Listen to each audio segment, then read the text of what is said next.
Good morning. मेरा नाम अर्षित जोशी है और हम सब मिलकर के हिंदी पढ़ेंगे। हिंदी में जो पाठ हम आज पढ़ेंगे उसका नाम है टिप टिपा।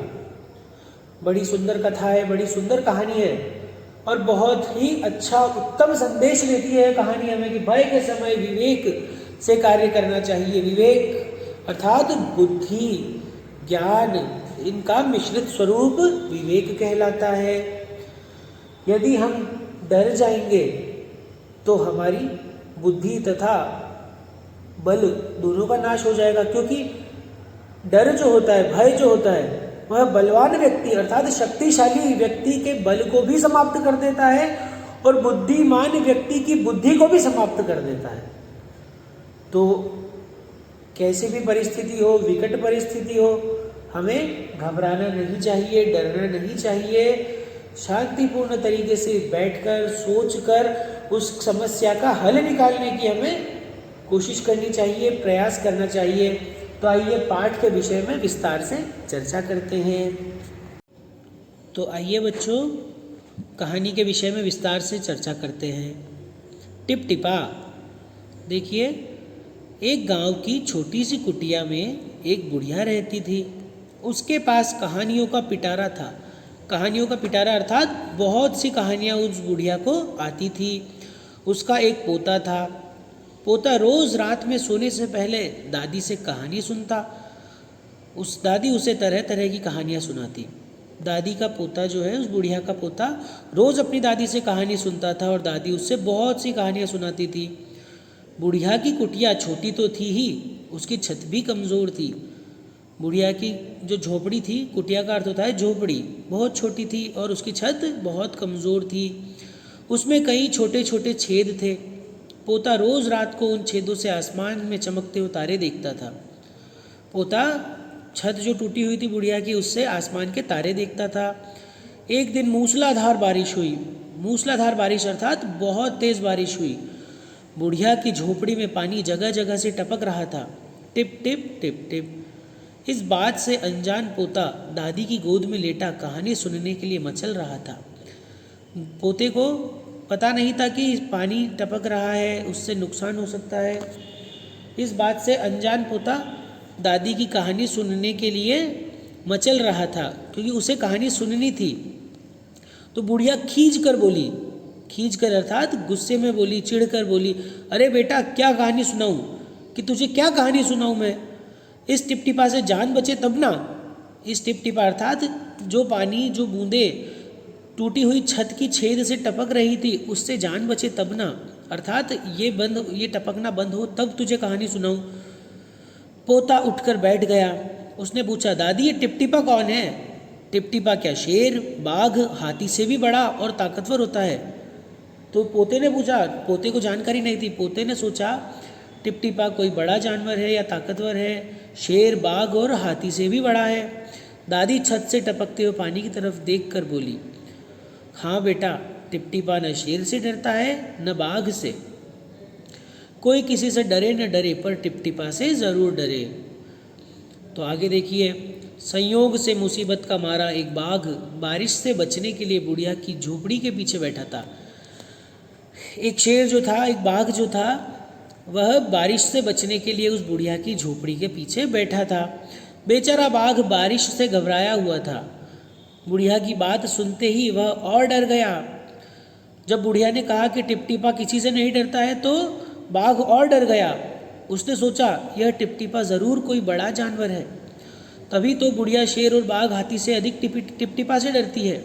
बाघ बुढ़िया की बात से डर गया था। उसने सोचा, टिपटिपा और बड़ा जानवर है, इससे पहले कि बाहर आकर वह मुझ पर हमला करे, मुझे ही यहाँ से भाग जाना चाहिए। किसने सोचा यह? बाघ ने सोचा कि टिपटिपा मुझ पर आकर हमला करे, उससे पहले मुझे यहाँ से भाग जाना चाहिए। बाघ ने ऐसा सोचा और झटपट वहाँ से धूम दबाकर भाग गया। बाघ ने सोचा और वहाँ से भाग गया। धूम दबाकर भागना अर्थात डर कर भाग गया। उसी गांव में मंगू नाम का एक आदमी रहता था। सुबह सुबह उसका गधा कहीं भाग गया। एक मंगू नाम का व्यक्ति और उस गांव में रहता था, उसका गधा कहीं भाग गया। मंगू उसे ढूंढता हुआ सारा दिन बारिश में भीगता रहा, लेकिन गधा नहीं मिला। मंगू उसे ढूंढता रहा बारिश में, लेकिन गधा कहीं नहीं मिला।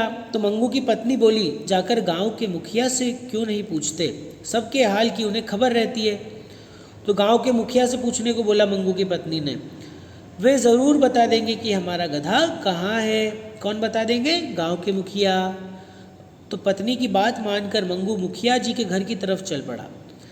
मंगू पत्नी की बात सुनकर मुखिया जी के घर को गया। उसने देखा कि मुखिया जी के घर में बारिश का पानी भरा है। अरे उसने वहाँ जाकर देखा तो मुखिया जी के घर में तो बारिश का पानी भर गया। मुखिया जी एक बर्तन से उस पानी को बाहर फेंक रहे थे। देखिए यहाँ चित्र में बताया गया है, मुखिया जी के हाथ में बाल्टी है, उससे पानी बाहर फेंक रहे हैं। तो मंगू ने झिझकते हुए पूछा, मुखिया जी मेरा गधा सुबह से नहीं मिल रहा है, क्या आपको पता है कि वह कहाँ है? तो मुखिया जी ने कहा, सुबह से पानी फेंकते फेंकते मुखिया जी थक गए थे। मंगू ने पूछा मुखिया जी से कि मेरा गधा नहीं मिल रहा, क्या आपने देखा? तो मुखिया जी भी सुबह से पानी फेंकते फेंकते थक गए थे। मंगू की बात सुनकर वे गुस्से से बोले। मंगू की बात सुनकर मुखिया जी को गुस्सा आ गया और बोले, अरे मुझे क्या पता कहाँ है, जाकर ढूंढो किसी जंगल या तालाब के पास। तो मंगू वहाँ से चला गया। चलते चलते वह एक तालाब के पास पहुँचा। तालाब के किनारे ऊंची ऊंची घास उग रही थी। उसी घास में बेचारा बाघ छिपा बैठा था। बाघ तो डर गया था टिपटिपा से।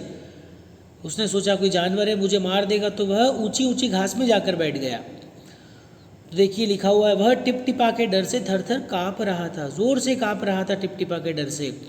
उसके काँपने से घास हिल रही थी, उस बाघ के काँपने से घास भी हिल रही थी। मंगू को लगा कि उसका गधा घास में छिपा बैठा है। मंगू को लगा उसका गधा घास में छिपा बैठा है। उसने बिना देखे घास में छिपे बाघ का कान पकड़ा और घसीटता हुआ चल पड़ा। मंगू ने बाघ की तरफ देखा भी नहीं और समझा कि यह तो मेरा गधा है, और उस बाघ का कान पकड़कर खींच लाया उसे।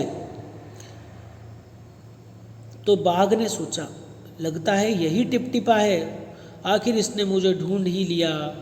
अब अपनी जान बचानी है तो यह जो कहे चुपचाप करते जाओ। बाघ डर गया। देखिए कितना बलशाली होता है बाघ, कितना शक्तिशाली, कितना ताकतवर होता है, फिर भी एक व्यक्ति से डर गया बात सुन करके, बुढ़िया की बात सुन करके। चलते चलते मंगू बड़बड़ाता रहा, आज तूने मुझे बहुत परेशान किया है, घर चल फिर तुझे बताता हूँ। मंगू रास्ते में यही बड़बड़ा रहा था, बोल रहा था कि आज तूने मुझे बहुत परेशान किया है। मंगू समझ रहा था कि ये मेरा गधा है, परंतु वह तो बाघ था। भीगी बिल्ली बना बाघ चुपचाप मंगू के पीछे चल दिया। भीगी बिल्ली अर्थात डरा हुआ बाघ चुपचाप मंगू के पीछे चल दिया। घर पहुंचकर मंगू ने बाघ को खूंटे से बांध दिया और सो गया। घर जाकर मंगू ने बाघ को जिस खूंटे से गधे को बांधता था उससे बाघ को बांध दिया और सो गया। और बाघ मंगू के घर बंद कर भी खुश था। बाघ मंगू के घर बंद कर भी खुश था। क्यों था? अभी देखिए आगे की पंक्ति में। वह सोच रहा था, टिपटिपा के हाथ तो आए पर जान बची तो लाखों पाए, कि मुझे टिपटिपा ने पकड़ लिया है। बाघ मंगू को टिपटिपा समझ रहा था और उससे डर रहा था। तो उसने सोचा कि टिपटिपा ने मुझे पकड़ लिया है, लेकिन मेरी जान तो बच गई, इसने मुझे मारा नहीं। यही मेरे लिए बहुत बड़ी बात है, मेरे सौभाग्य की बात है। तो इसलिए देखिए यहाँ पर संदेश दिया गया है, बाघ कितना ताकतवर, कितना बलशाली था, फिर भी वह डर गया और एक व्यक्ति से, वो जिसको जो भय हुआ और व्यक्ति से डर करके व्यक्ति के सामने भी कुछ नहीं कर सका। वो एक मनुष्य के सामने भी बाघ कुछ नहीं कर सका। तो देखिए संदेश लिखा हुआ है, डर बलवान और बुद्धिमान के बल और बुद्धि दोनों को समाप्त कर देता है। तो हमें डरना नहीं चाहिए। देखिए यहाँ पर बाघ मंगू से डर गया बलवान होते हुए भी, तो उसके बल को समाप्त कर दिया डर ने। और यदि समस्या के समय, डर के समय हम अपनी बुद्धि का उपयोग नहीं करेंगे, बुद्धि का प्रयोग नहीं करेंगे, तो हम भी बाघ के समान ही बन जाएंगे। अतः हमें डरना नहीं चाहिए विकट परिस्थितियों से और अपने विवेक का परिचय देना चाहिए। चलिए अब इसके प्रश्नोत्तर हम अगले भाग में करेंगे।